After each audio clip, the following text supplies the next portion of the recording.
Hey guys and girls, Board now back with you on this video. I will be reviewing episode 2 of 1899.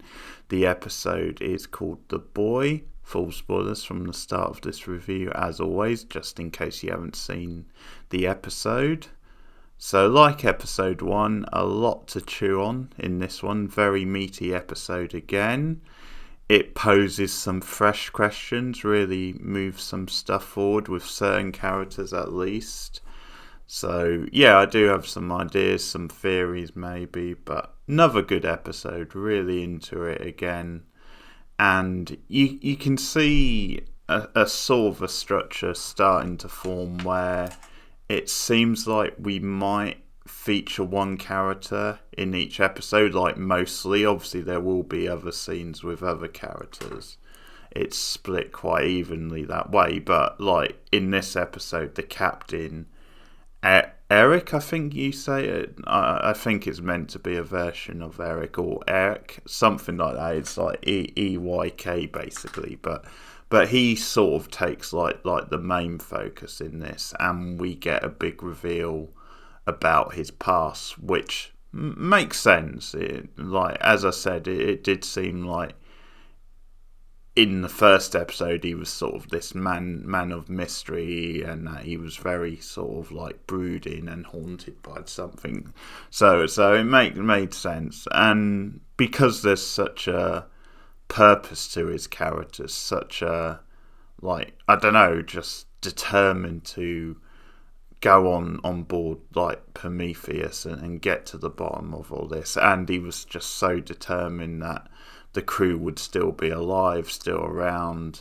Then it just seemed like there was something driving him on even more than anybody else who had pretty much given up on them. But we definitely get more into that.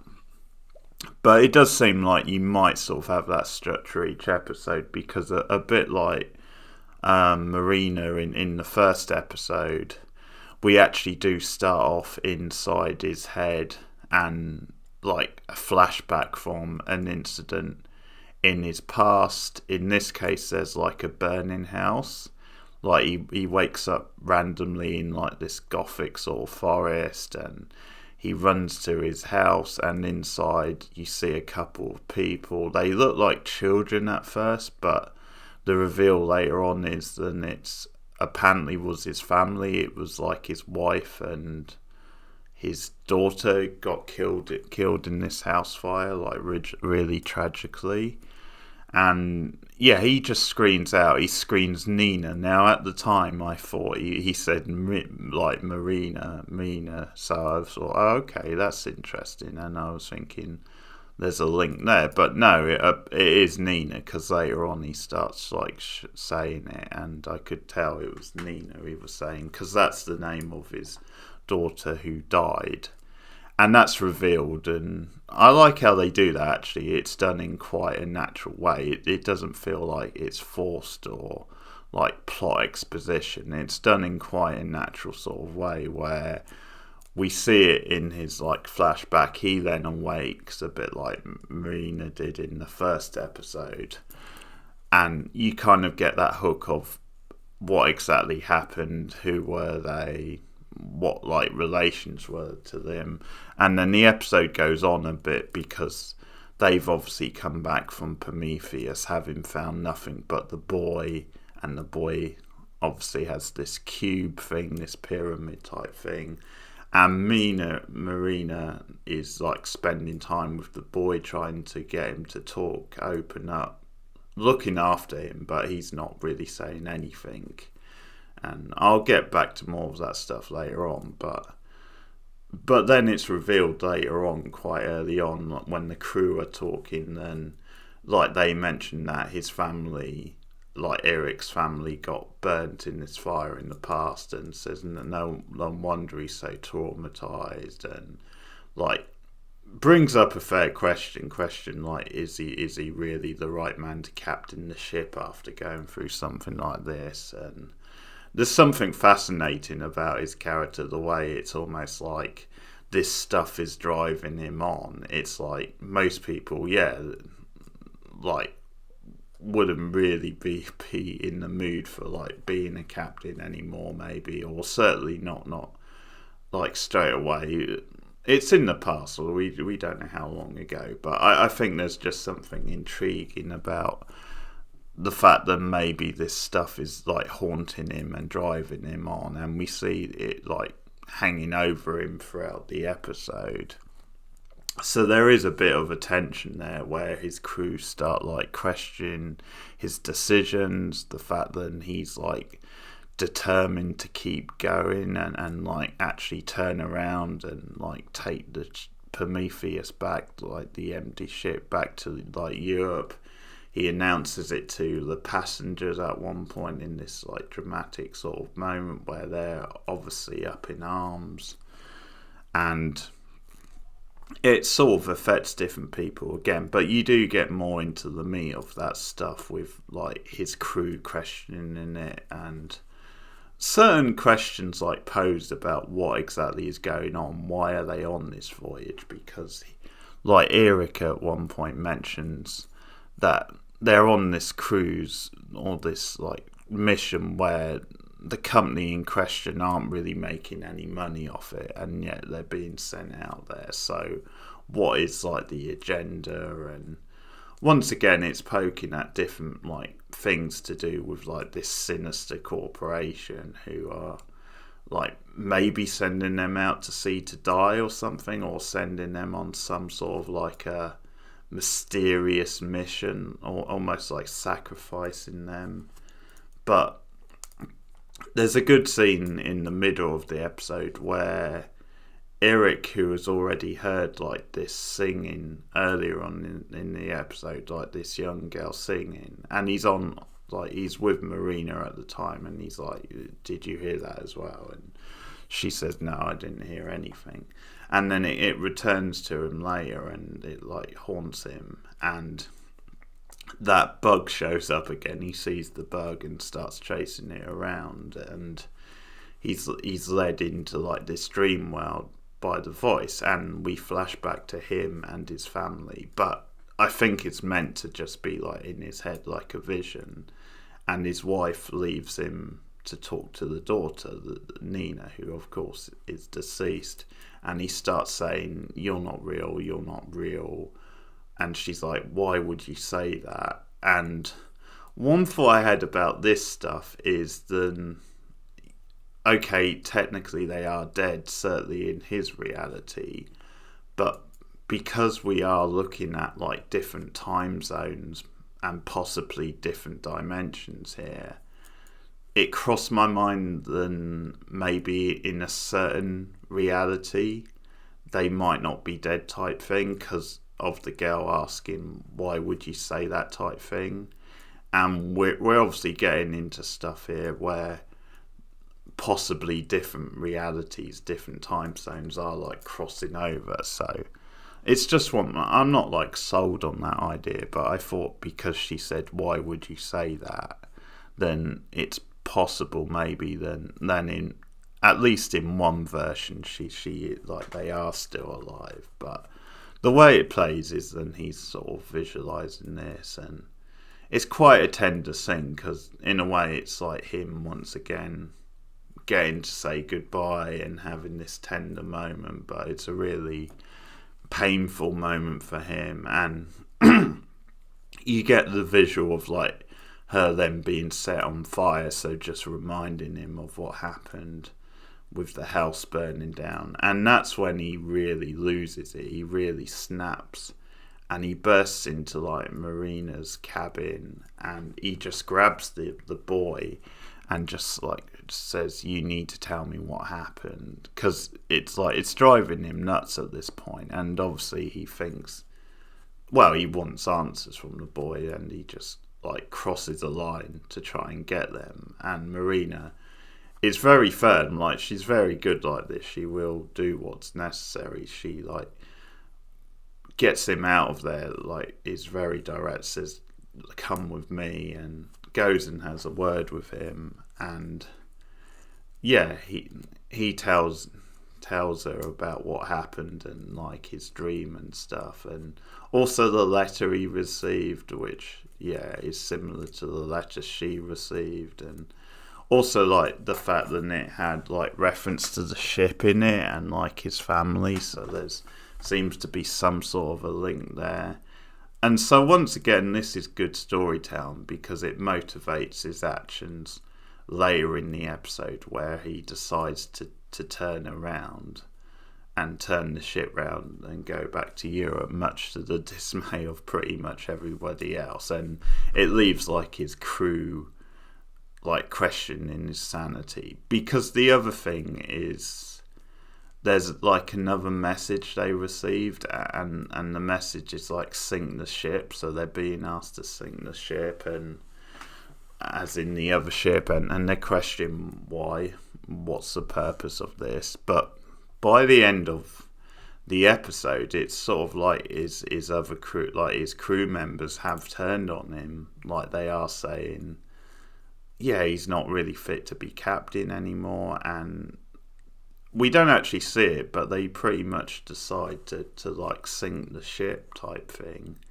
And at one point they call him, they go to his quarters and call him, but that's for a different reason, which I'll cover in a minute. But some pretty good meaty stuff going on with him in this episode, and a big reveal about his past, which was very, very well done. So we get obviously a few tidbits with the characters. We get a bit more of Daniel in this one, who's like the mystery type guy who we saw at the end of the last episode with the bug. He wandered into that room, the cabin which they kept highlighting, and the number, which I didn't quite cotton whether it was meant to be like Marina's door or it was just the door they kept focusing on. But once again, definitely hinting at like time travel type things with some of his stuff, and definitely suggesting that he's from another time or another era.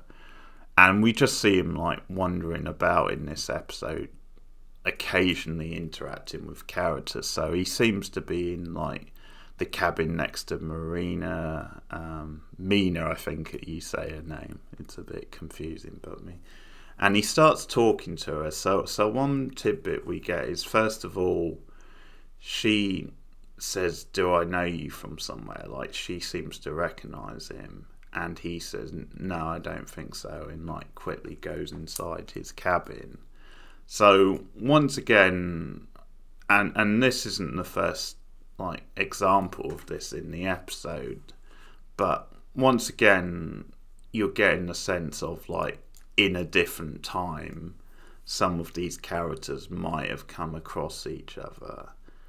And one of the things I am pretty sold on is that there possibly are like different versions of these characters, but in a different time sort of scale, if you like, different time zone. So like somewhere in the past, like Mina and Daniel might have met, but as different people, as different characters. So there's that bit, because there's a couple of other examples of that, because at one point the French woman, from like the young couple who are having like marriage problems, I think they're on their honeymoon, but she talks to Jerome, who's like the stowaway, and she asks him, have I seen you before? Like she seems to recognise him, and then she sort of gets a bit embarrassed and walks away. The conversation breaks down. But that's another example where there seems to possibly be a link between these two characters, and they're playing with some interesting ideas with some of these, because like in her case, because like, to put it bluntly, he's obviously a person of colour, and like racism is even worse in these times in many ways, as we see later when he's like attacked, when they find him attacked by the crew. So And then you've got her who's like from more of like a richer like background and stuff, but the fact that she seems to recognize him, and there's a good mystery to that side of thing, like whether it in a different world, like a different reality, they actually did know each other and were quite close, so it sort of broke down like the like social structures, or whether there's a couple of different possibilities, but like the show might almost be playing with that. Then there is like this other sort of mirror type universe where, in many ways, the traditional like class structures are broken down, and it's like more even. Possibly that's a possibility. But the other thing with Mina and with Daniel in the episode is then he says, your name sounds Irish, but you're not Irish, which of course she's not. And that's just another thing where I had a couple of thoughts. First of all, once again, a different version of herself from another reality, possibly, but it might be at odds with her nationality. Like maybe the name is like maybe she's time traveled in this, because obviously she's trying to escape something, and it's like I don't know exactly. Like it's still quite hard to get a hold of, but like, because she is such a big character in the drama, it's possibly implied that maybe she either could be not alive, like she died in the past and now this is the afterlife, or maybe just then she did feature in another reality, but like, and that's maybe where the Irish side of her comes from, something like that. You get my drift anyway. But he mentions this anyway, then she's got an Irish sounding name, but she's not actually Irish speaking, so that could be significant. I also had a little bit of a maybe a stretch, but because Mina sounds quite like Nina, it just crossed my mind that actually there could be some link to like her and Eric, the captain. Because I have sort of been sold on this idea that maybe with this being a time travel type thing, or likely to do some of that type stuff, then like maybe she could be his sister, like he could be her brother, but in the future. Like it did play with that, but so that might be me trying to get a bit too clever and fancy. Let me know what you think's in the comments, but it did cross my mind that Nina and Mina sounded quite similar as names, so you could have a possible link there. But yeah, so some interesting stuff once again with her and with the boy, and later on in the episode, because the other thing is the captain has a letter as well, so that's another thing where so far the two characters who have been like mostly featured do have similar type letters, and they make a point of highlighting that. But also Mina starts asking the boy for help, says I need your help, I think he can help me. And she brings up that her brother was a crew member on Prometheus, and she believes he's still alive, and that the boy can help her. Because also the stamp on the back of the envelope is like the same symbol as what the boy's got, so there's obviously a link there, and it's like the letter her brother sent her, so definitely links there. And she starts asking the boy for help, but that's when she gets called away to the deck, because there's this like meeting where the captain is like telling her, well, not just Mina, but everyone telling the passengers that they're turning around.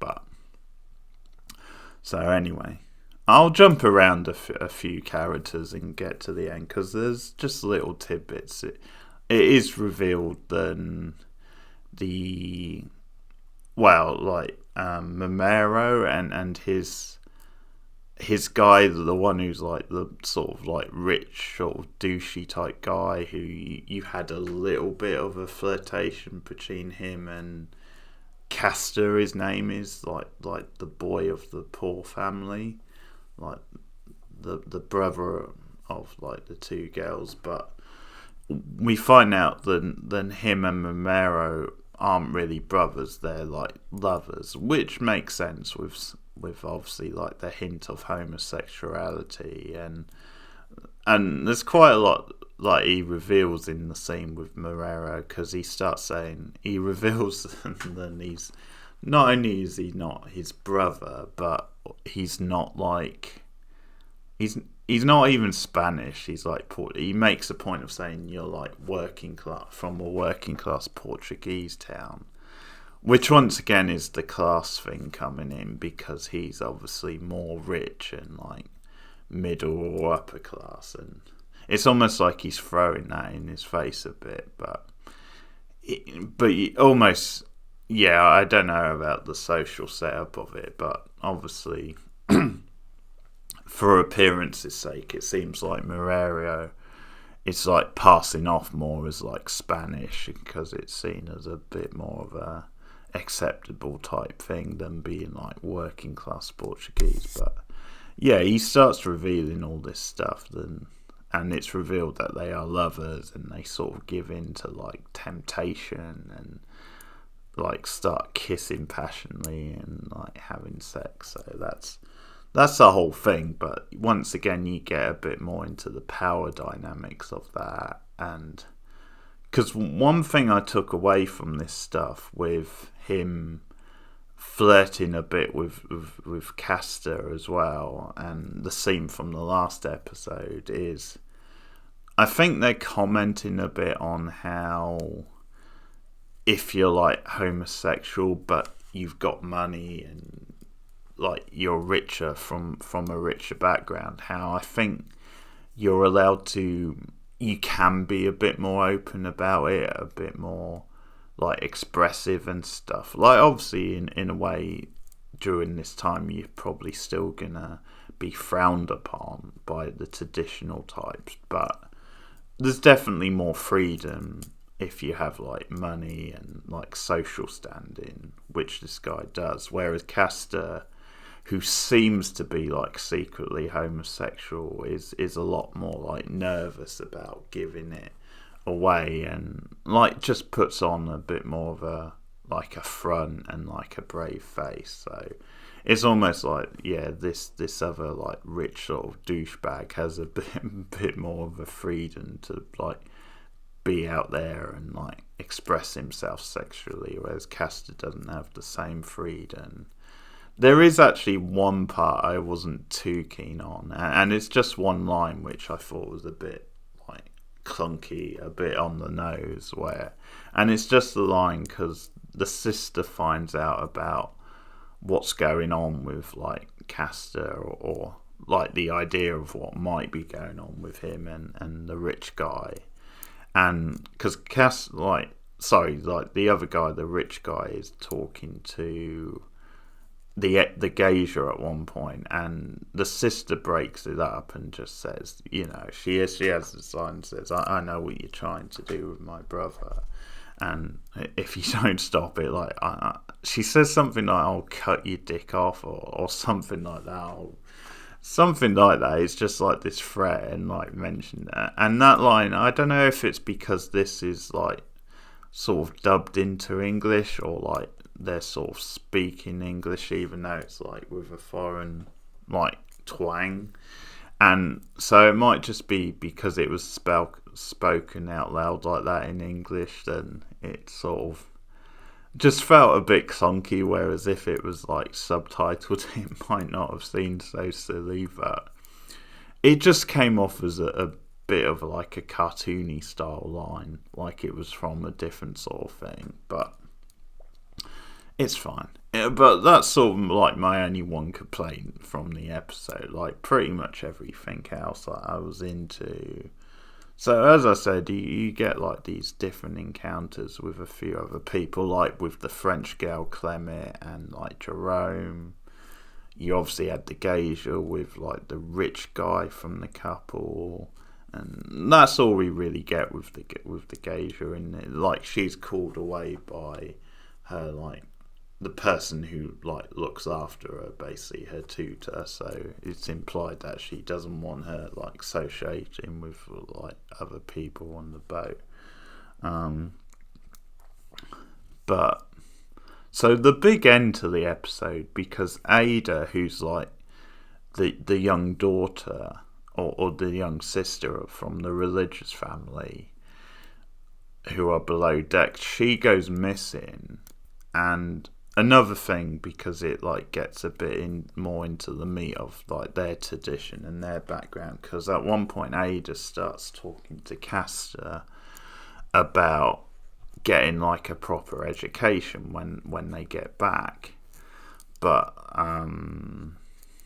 like he just like shuts down the idea and is a bit like, no, our parents want to build a church. And like, because he's, I can't remember if she's suggesting it for him or like the other way around, but he says the focus must be on building a church. They want to build a church. And I think, again, with Castor, that's just like, he does feel like very restricted by the norms and traditions of like a super like conservative, rich sort of culture, where sometimes it is a bit easier just to like let them go with it and just abide by it and stuff like that. But that's part of what's going on. But at one point they realise that Ada's gone missing, and they start searching around and can't find her. And then later on in the episode, Daniel releases the bug again, cockroach bug, whatever it is. And it actually shows up on deck, and Ada's on deck, and she sees the bug, and then Daniel appears, and he says sorry, and you think, oh my god, something's bad gonna happen. Now, at first I thought that, but then I also wondered if she might, I don't know, like if maybe it was just being a bit meta and just commenting on how like she's not supposed to be on deck according to the rules, and how she's almost shut out. I didn't know if it was just being like quite meta and clever about, because she's from the lower classes and like in a way like she's shut out from anything happening to her, really, like any sort of story thing.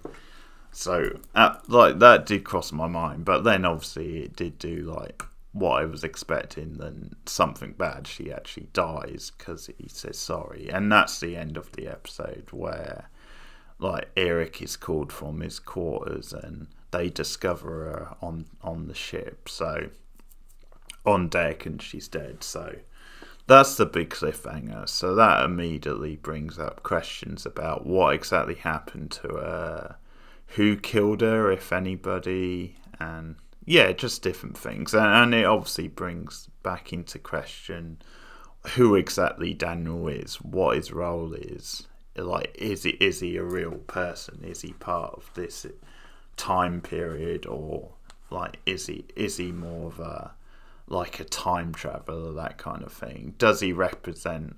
Because he just seems to have this role on the ship as like someone who's almost like a Grim Reaper, or like just a Watcher type role, and also once again more questions about the bug. But so it sets up some good stuff, some intriguing stuff with what's happened to Ada and her death, what exactly caused it, moving forward, and once again so many like possibilities and theories to do with this whole thing about going back to Europe, going back to port with Prometheus, but also how desperate some of the passengers are, including Mina in this episode, to not go back to New York. Like when he makes the decision, the captain, she immediately goes after and says, no, we can't turn back, I can't turn back. So once again, there's a sense and there's something in her past that she can't go back to.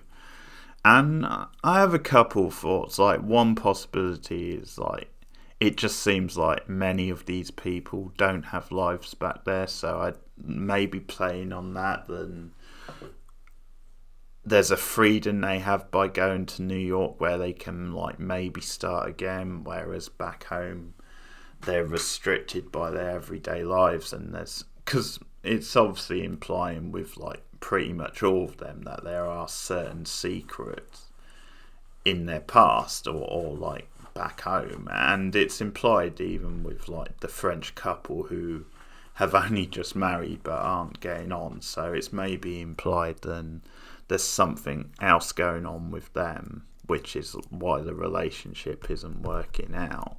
But, or once again, there could be, with this being the sort of show it is, it could be something supernatural. There's something like that, just something like, as I said, it's possible maybe Mina is really dead and this is almost like the afterlife, or it's almost like this is like another life for her, and like if the ship turns back, maybe she's just facing the same sort of thing where she has to go back to the past and she has no prospects. Because yeah, it did cross my mind, then maybe this could almost be a Lost style thing without being the same, like it's completely different, but then maybe this almost on this ship could be, or going to New York could be, the chance of like a more idyllic sort of life, like or a fresh start on life for these characters, where they could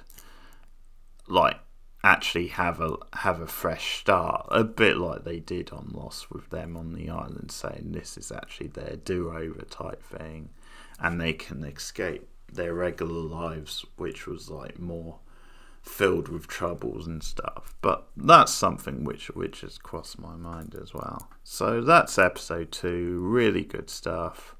Really looking forward to checking out the next one.